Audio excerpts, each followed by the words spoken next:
Hello, YouTube. First time I've ever said hello, YouTube in a video, and that's okay, because this is a different kind of video. It requires a different kind of opening, and by a different kind of opening, I mean an opening that every other YouTuber has ever done. So, I hope you enjoyed that. Anyway, my name's Ian. I'm the person who writes and voice acts most of these videos, and this is a Q&A. And the story behind this video is I made an update video at 1,000 subscribers saying that I was going to do a Q&A, and I never got around to it until now when I've hit 2,000 subscribers. If you guys like this type of a format, I'm not really scripted right now, as you can probably tell, but if you like this, I don't know, we could do another Q&A when we hit 3,000 subscribers. So leave your comments down below, and we will eventually cross that bridge when we get to it. Yeah, and also, before I start, I just want to take the time to thank everybody who got us to 2,000 subscribers, and who got us to 1,000 subscribers, and who will get us to 3,000 subscribers, because this journey is not yet over. First question from Payday 2 Enjoyer. Hello, how you doing? I am doing well. Alright, that was a good question. That was straightforward, to the point. I liked it. Alright, so question 2 from Amateur. How did you find out about Game Dude? Game Dude is someone who I found out about really early on into his career. I think it would have been like in the first 3 months or so when he started doing videos. I think it was actually before he even started doing VFS. I think that I found him either through recommended videos where I saw a Sonic 06 video, or it was through the comments that he would leave on the AVGN videos, where he'd be like, "Come meet the Game Dude, watch me now!" And that gave me kind of a good opportunity to talk about him for the rest of my life. Alright, thank you, Amateur, for that question. Mike Schmidt asks, just wondering, but why are some of the early essay videos in 480p while the ones you make now are in HD? So that question was left, I guess 9 months ago. So the process has changed since then. But basically, when I made the original History of Game Dude video and my first 2 Obayashi videos, I was editing everything on my laptop, which was not very powerful. And it's still not very powerful. I still use that laptop for script writing, but I have a computer for editing now. And yeah, that's why they were in lower quality than the scripts that came out around that time, or around 9 months ago, because my laptop couldn't render more than 480p. Or maybe it could, but there was a good chance of the program crashing, and even if it didn't, I mean, it would take forever. It still takes forever. My computer is not that fast when it comes to rendering. Since then, Mike/UnoAfex has taken over the editing for most of the videos. I mean, I still do occasionally edit some stuff, and I do occasionally do a second edit of a video, but 99% of the editing work since the Kenny vs. Spenny video has been Mike, that he does on his computer. So, yeah, that's the evolution of Okay Fine Be That Way editing. Since the Game Dude video, anyway. The Kaiju Master 2000X asks, but one question has gone unanswered. Where did you get the Timmy Turner profile pic? That was something that I got from painting it myself on Microsoft Paint. And I did that in like 15 minutes when I was 13, 14. I think, if I remember, I just created a DeviantArt account that I never really intended on using, but I was kind of like, okay, well, I have this account, so I might as well upload something. So I'll just do something really stupid in Microsoft Paint.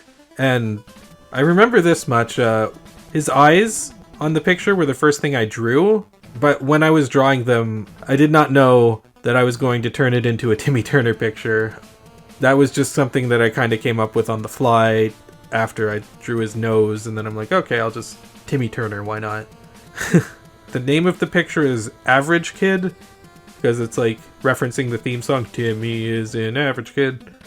I had no idea when I drew that it was going to be kind of my official YouTube avatar from there on. Or from not from there on, because I did have my YouTube channel back then, but when I finally started to get a little bit of traction, that's when I kind of put it up. Alright, so You're Finally Home asks, why is Donkey Kong 3 your favorite in the Super Nintendo trilogy? I am very, very happy that you asked that. Yeah, I'm happy to explain why. I've actually kind of thought about turning this into a bigger video, so I guess if you guys think this has potential for a full video, let me know. So, Donkey Kong Country 3 is my favorite for a few reasons. First off, I actually think all the Donkey Kong Country games are pretty similar in quality range, meaning that I think they're all great games, but Donkey Kong Country 3 is my favorite. First off, I prefer the setting of Donkey Kong Country 3 to the first two games, and here's what I mean by that. When you say the words Donkey Kong Country, this is what comes to my mind, like a countryside setting. This is, I think, embodies the title a lot better. It's the countryside. The game series isn't called Donkey Kong Islands.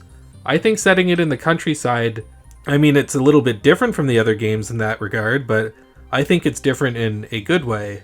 I think it's different in a way that both represents the title better, and also, just generally, I think it's a more unique idea. There's a lot of games that take the island theming, like there's Mario World, there's Yoshi's Island, there's Adventure Island, there's Star Tropics, Mario Sunshine, Wind Waker, a million other games that you could point to. But Donkey Kong Country 3, I mean, how many games have done that countryside setting? And out of those games, how many of them did them as good as Donkey Kong Country 3? Not many, in my opinion. I also think, personally, that it's the best looking Donkey Kong Country game for the reason that the graphics are much more colorful than the first two games, so they're able to pop more. None of the games look bad, I mean, they all look good, but there's a lot of levels in Donkey Kong Country 1 and 2 that are really, really dark. You know, it's hard to appreciate the graphics on some of those levels. There are levels like that in Donkey Kong Country 3, but I think just the color scheming of the game overall is much better and much poppier. Another reason I like the third one most is a lot of people tend to criticize the Donkey Kong Country games for having platforming that's too basic. I don't really agree with that statement in and of itself, but I do kind of understand the criticisms for it. Donkey Kong Country 3, in my opinion, had more variety than the first two games. So, yeah, calling it a basic platformer, I think that it stands out more so than the first two games. I mean, the first two games, I don't think they're too basic for me, but there are some levels in the first two games that I feel like I'm playing the same level again. I don't really feel that with Donkey Kong Country 3. I think every level kind of introduces a new thing. It's a little bit gimmicky, but I don't think it's gimmicky to the point where it's like changing the controls every single level. Like, it's not unbearably gimmicky. I like the bosses a lot in this game. I like the bosses in Donkey Kong Country 2 as well, but I like the bosses in this game maybe a little bit more. I think the bosses in Donkey Kong Country 1 fucking suck. They're just bigger versions of the small enemies. And yeah, I think that both 2 and 3 are vastly superior in that department. So people don't like Kiddy Kong as a character. I'm whatever about him, but yeah, the thing is, like, I like the balance of having a light character and a heavyweight character. Donkey Kong Country 2 had 2 light characters. I prefer this dynamic of Donkey Kong Country 1 and 3. And between Donkey Kong Country 1 and 3, I think Dixie handles better than Diddy, and I think Kiddy handles better than Donkey Kong. I like the balance more, and I like the characters, how they play more. So the music I don't like quite as much as David Wise's soundtrack for the first 2 games, but I still think it's really good. I mean, Game Dude thought so as well. Game Dude used that Waterworld theme in so many of his videos, and yeah, that music is amazing. And there's a lot of other really great tracks in the game too. So to say that the game has a bad soundtrack, I don't think that's accurate at all. I think the reason a lot of people don't like the third one is, one, it's a little bit different tonally. But like I said, I think the tone is better. It suits the series better, and it's more unique in itself. And I also just think that people don't have the same nostalgia for it as they do with 1 and 2. Because by the time Donkey Kong Country 3 came out, people had moved on. Like, you know, the Nintendo 64 was out, the PlayStation was out. Nobody really cared about Donkey Kong Country 3 when it came out. If I were to, like, say what I like about all the games, I think the first one is the one I have the most nostalgia for. It was probably the first game I ever played. The second one, I think, is the most challenging, and I think it's the best one to play for that. But the third one, I think, is just the best overall, I think, for the reasons I listed, and more reasons I could get into. Yeah, those are my thoughts on Donkey Kong Country 3. I really enjoyed that question. I appreciate you bringing it up. Alright, I have 2 movie-related questions, which I saved for last, because they're kind of related, so I'll put them together. I Am Not the Guy asks, do you have any sort of log on the likes of Letterboxd or IMDB? Given your extensive knowledge of Obayashi, I'd be really curious to see what other movies you have under your belt. Keep up the good work all the same. You're probably one of the most underrated channels I've come across the past few years. Thank you very much. I appreciate that immensely. Yeah, I do have a Letterboxd and an IMDB. I guess I'll leave them both in the video description if you want to check them out. Just keep in mind, I don't give like ratings from 1 to 10 in my videos because I don't think that they're very valuable. I have a Letterboxd and IMDb for 2 reasons. One is that I just wanted to remember which films I've seen if they're forgettable and what I thought of them. And 2, I do kind of rate things on my own personal scale, but I don't think that bringing that rating into a discussion is really that important, which is why I haven't done it yet.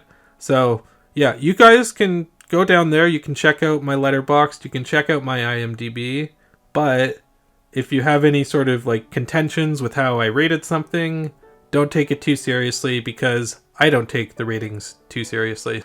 But yeah, if you guys want to check that out, it's there. The last question from Luffo. You've talked a bunch about some of your favorite shows, but I want to know a little bit more of your feature film taste. What are some of your favorite films, directors, time periods, etc.? Preferably ones you haven't talked about on this channel already. Keep up with the good work. Thank you, Luffo. I will keep up with the good work. I mean, maybe I won't. I guess that's up to you guys, if you decide I'm keeping up with the good work or not. This is a big can of worms, because I could talk about movies all day. As for time periods, I'll answer that one real quickly. I like films from all different time periods. I was kind of a weird kid, because I really enjoyed black and white movies. I mean, and old movies from like the 50s. I always thought the acting was really funny and expressive and unlike something you'd see today, and I still feel that way. But if I were to pick a favorite, might be the 70s. I think that that's when filmmakers were being really experimental and, you know, creative, and yeah, I mean, there was a lot of shit in the 70s, don't get me wrong, but I really like the style of filmmaking from then. I really enjoy a lot of the movies from then. But yeah, going on from there, some of my favorite directors and films. My favorite movie of all time is probably The Good, the Bad, and the Ugly by Sergio Leone. And it's my favorite film because I think that it's probably the best on all different levels. I think it has the best score for any movie I've ever seen. I think it has the best cinematography. It has probably my favorite movie villain of all time with Tuco. And yeah, I love the minimalistic writing where we don't really know a whole lot about Clint Eastwood's character, and we don't know a whole lot about the characters in this movie, but we get a lot just through their actions. The only part of the movie I would call bad is the ADR, because it was filmed in like 2 different languages. That makes the performances sometimes pretty funny because it's obviously like really badly ADR'd. But yeah, it's bad, but it's funny bad. So the only flaw of The Good, the Bad, and the Ugly makes it better, in my opinion, which I really like. Sergio Leone has made 2 other movies I think are masterpieces, those being Once Upon a Time in America and Once Upon a Time in the West, both of which would be among my favorite movies. His other movies are good too, For a Few Dollars More, Duck You Sucker is really underrated. Fistful of Dollars is good, but it's not as good as Yojimbo. I'll get to that later, but yeah. The director who probably, if I were to make like my favorite movie list, the one who would appear on there the most would be Alfred Hitchcock. Because, like, Jesus Christ, like, Rear Window, North by Northwest, Psycho, Vertigo, Rebecca, Strangers on a Train, Rope, Lifeboat, Shadow of a Doubt, Notorious, Suspicion, The Man Who Knew Too Much, I mean, Dial M for Murder, The Birds I'm not that big on, but I think it's alright. So much of what he's made is absolutely masterful, and Frenzy was a good movie. I watched that recently. It's one of his later ones. There's a reason that people always cite him as one of the greatest directors of all time. He has earned that position. Stanley Kubrick, again, not a shocking choice, I know, but yeah, he's made some of my favorite movies, like Barry Lyndon, Dr. Strangelove, Passive Glory, Clockwork Orange, Full Metal Jacket, the first half particularly, but I think the rest of the movie's good too. I don't think, other than like his like really early stuff, I don't think he's really made a bad movie, but he didn't make that many movies. I even liked Eyes Wide Shut, which I knew was kind of a polarizing movie. And I guess Lolita and The Shining are kind of polarizing too, but anyway. Billy Wilder, The Apartment in Sunset Boulevard are two of my favorite movies. Some Like It Hot and Double Indemnity are really good too. Charlie Chaplin. See, you know I'm pretentious because I'm putting silent movies on this list. Charlie Chaplin, I love a lot of his stuff. I love Modern Times. I love City Lights. I love The Gold Rush. I think his best movie, oddly enough, is not a silent movie. It's The Great Dictator, which was a talkie. David Lean, The Bridge on the River Kwai is one of my favorite movies. Lawrence of Arabia is too. Dr. Zhivago is really good. I haven't seen Passage to India. I haven't seen some of his other movies, but what I've seen from him I really enjoy. Peter Jackson, I love the Lord of the Rings trilogy. I don't think it's as good as the books. I don't think it ever could be. But like, there's so much love and commitment and respect that goes into Peter Jackson's adaptations for Tolkien's work. I also enjoy a lot of his earlier stuff, like Dead Alive and Meet the Feebles. You know, The Frighteners and Bad Taste are good, but I think Dead Alive and Meet the Feebles are much better. Probably Peter Jackson's most underrated movie is Heavenly Creatures. I'd say that's his most underrated because Dead Alive and Meet the Feebles kind of have found cult audiences, but yeah, Heavenly Creatures everybody seems to forget, and they shouldn't. Like, go back and check that out. And I also like his new documentary stuff, like They Shall Not Grow Old, and The Beatles Get Back was really good too. But They Shall Not Grow Old is probably one of my favorite documentaries I've seen in recent years. John Carpenter, he's made a lot of my favorite movies, like The Thing and They Live, Halloween, In the Mouth of Madness, which I think is really underrated. I'm more familiar with his 80s catalog, like stuff from, and his 70s catalog, like Escape from New York and Assault on Precinct 13, Starman, Big Trouble in Little China. He hasn't made a movie in a while, and I hear a lot of his 90s filmography went downhill, but I liked In the Mouth of Madness, so what do I know? Terry Gilliam, Brazil is one of my favorite movies. Fear and Loathing in Las Vegas is one of my favorite movies. I just watched recently, for the first time, I watched The Fisher King, which I really enjoyed. 12 Monkeys and Time Bandits, they're both really good too. Obviously, I love Monty Python. Yeah, so Terry Gilliam, there we go. Rob Reiner, I love This Is Spinal Tap, Stand By Me, and The Princess Bride. Misery, I think, is good. But yeah, I really love some of his stuff. Edgar Wright, I love the Cornetto trilogy, Shaun of the Dead, Hot Fuzz, The World's End. I also, maybe even more than the Cornetto trilogy, love his television show Spaced, which is basically Cornetto trilogy on TV. If you haven't seen that show, beautiful, go check it out. I also really like the stuff he did after that, like Scott Pilgrim vs. the World and Baby Driver, even Last Night in Soho, which some people were kind of mixed about. I really like that. Coen Brothers, I love the Coen Brothers, particularly their like really early stuff. Like, my favorite stuff from them is Fargo, Miller's Crossing, Barton Fink, Raising Arizona, Big Lebowski, but I do enjoy their later stuff too, like Inside Llewyn Davis, No Country for Old Men, The Man Who Wasn't There.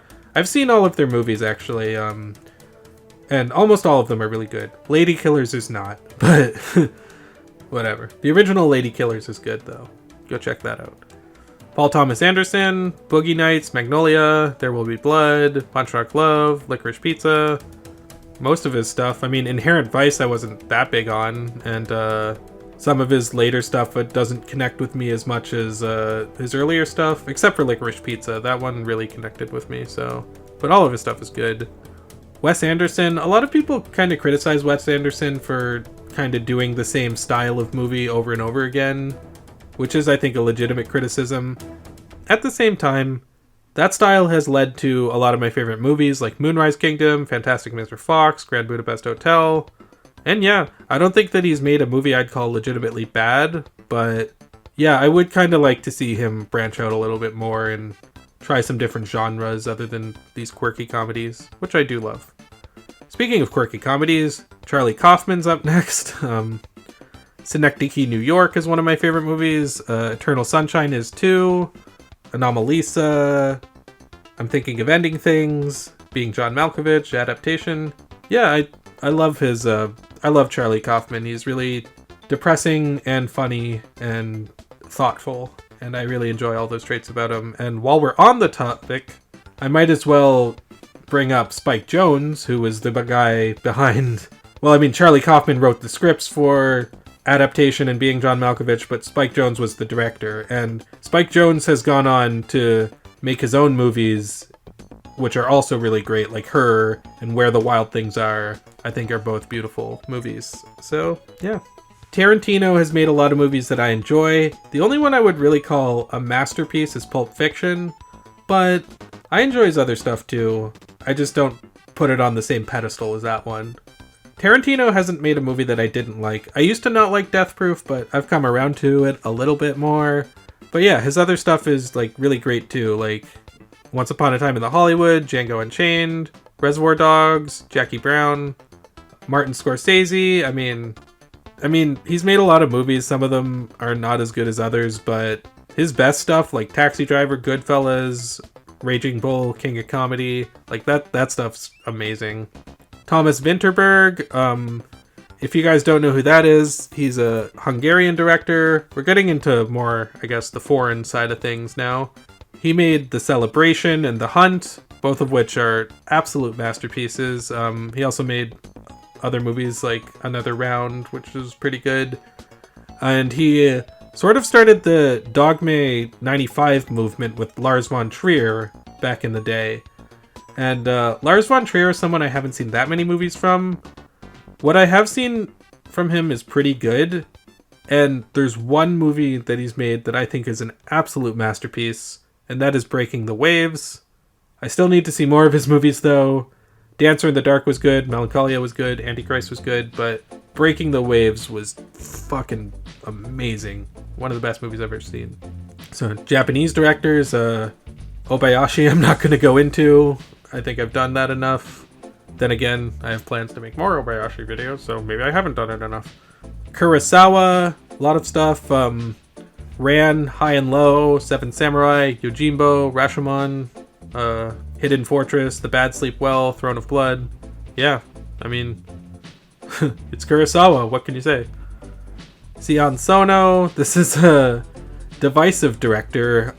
His movies aren't for everybody. I think he's probably, well, I don't know. I was gonna say that he's probably my favorite Japanese director working today. I don't know if he's gonna be working that much anymore, because there have been allegations of sexual misconduct that have come around regarding him. But yeah, Love Exposure, Guilty of Romance, Why Don't You Play in Hell, Noriko's Dinner Table, Red Post on Escher Street. Like, again, not for everybody. It is for me. He has made some movies I'm not too big on, but for the most part, like, I like all of his stuff. Like Strange Circus, Anti-Porno, Goldfish, Love and Peace. Like, I thought those were all great. Chan-wook Park did The Handmaiden, Old Boy, Joint Security Area, Thirst, Decision to Leave.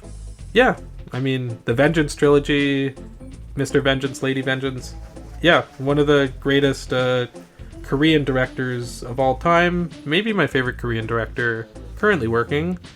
Close call, though, between him and Bong Joon-ho, who is the guy who made Parasite, Mother, Memories of Murder, Snowpiercer, Barking Dogs Never Bite. Yeah, both of those guys are among the reasons I stay so interested in Korean cinema. Moving back to Japan, man, I did not structure this well. Going into animated movies, starting with Japan. My anime god is Satoshi Kon, who made Millennium Actress and Tokyo Godfathers, Perfect Blue, Paranoia Agent, Paprika. It's such a shame that he died so young. He made some of the best movies ever, and shows. I think Paranoia Agent is probably my favorite anime show. Yeah, Ghibli stuff. Miyazaki, I love a lot of his stuff. He has a new movie coming out. I'm so excited for that. Castle in the Sky, Kiki's Delivery Service, Nausicaa of the Valley of the Wind, Spirited Away. Oh yeah, actually, this isn't a movie, but if you guys have not seen the show Future Boy Conan, you guys really should rectify that. That is an amazing anime, one of my favorites of all time. I haven't seen too much of Lupin the Third, which I also know he worked on. I have seen The Castle of Cagliostro, though, which was really good. Yeah, other Ghibli stuff is like Grave of the Fireflies is one of my favorite movies. Only Yesterday, Whisper of the Heart. Most of Ghibli stuff I really, really like, except for the stuff made by Goro Miyazaki. But I like the stuff made by Hayao Miyazaki. Pixar, yeah, I mean, I like a lot of Pixar stuff. Ratatouille, WALL-E, Toy Story trilogy, and I say that because it kinda, in my mind, ends at 3. Finding Nemo, again, kinda ends with Finding Nemo. I don't really think about the sequel to that, nor The Incredibles. Inside Out, Up, Soul, like, yeah, a lot of great stuff from Pixar. Aardman animation, I love Wallace and Gromit, Chicken Run, Arthur Christmas, Shaun the Sheep. The Shaun the Sheep movies are, in my opinion, low-key underrated masterpieces. Richard Williams, if you don't know who that is, he's the guy who's the animation director for Who Framed Roger Rabbit, which is one of my favorite movies. He also did Raggedy Ann and Andy, A Musical Adventure, which is, I guess, my biggest guilty pleasure movie of all time, because it's got a lot of problems, but I would still consider it among my favorite movies because I just like it that much. And maybe there should be a Raggedy Ann video in the future. Disney I'm not super big on, but they have made some stuff that I really, really love. Fantasia, Dumbo, The Emperor's New Groove. Yeah, like most of their stuff I enjoy, but I just wouldn't pick it as like my favorite movies or anything. I really do like their theatrical shorts, though. Some other animated movies I like, just to rattle them off real quick. Mary and Max, The Secret of Nim, The Iron Giant, Fantastic Planet, It's Such a Beautiful Day, Plague Dogs, Persepolis, A Boy Named Charlie Brown, South Park Bigger, Longer, and Uncut. I mean, yeah, there's a lot. Some documentaries I like, I'll touch on that briefly. American Movie is probably the funniest documentary I've ever seen, and highly influential on, I guess, just my type of humor. And the other end of that spectrum, Dear Zachary, is the most heart-wrenching, soul-destroying documentary I've ever seen. Some other documentaries I like are Crumb, Woodstock, Grizzly Man. What was that Mr. Rogers documentary? Won't You Be My Neighbor? I mean, there's a lot of documentaries I like. Some of my other favorite movies, Back to the Future, the Star Wars trilogy, The Godfather 1 and 2, not 3, the Evil Dead movies, and the TV show. George A. Romero's like Dead movies, like Night of the Living Dead, Dawn of the Dead, and Day of the Dead, I all think are great. And yeah, I know, I think Day of the Dead is great. Bite me. I guess just as like a quick speed round at the end here, Harold and Maude, Come and See, Downfall, Blade Runner, Alien, Network, Rocky, Johnny Got His Gun, Ed Wood, Pee-wee's Big Adventure, Groundhog Day, Pan's Labyrinth, Memento, Saturday Night Fever, Life is Beautiful, Patton, One Flew Over the Cuckoo's Nest, King Kong, the original 30s King Kong, Gremlins, Do the Right Thing, Boys in the Hood, High Noon, The Man Who Shot Liberty Valance, Battle Royale, Run Lola Run, Lahain, Snatch, The Elephant Man, The Treasure of the Sierra Madre, Unforgiven, 12 Angry Men, The Third Man, Night of the Hunter, Harakiri, Audition, Amoris Perros, City of God, The Wizard of Oz, and The Great Escape. And there's more. There is more. But I've rambled on enough. So thank you all for listening to this video. Thank you all for getting us to 2,000 subscribers. I don't know why I just did that, but I did. And I'm going to keep it in. Yeah, more to come. So if you have any other questions, just to reiterate, leave them down below.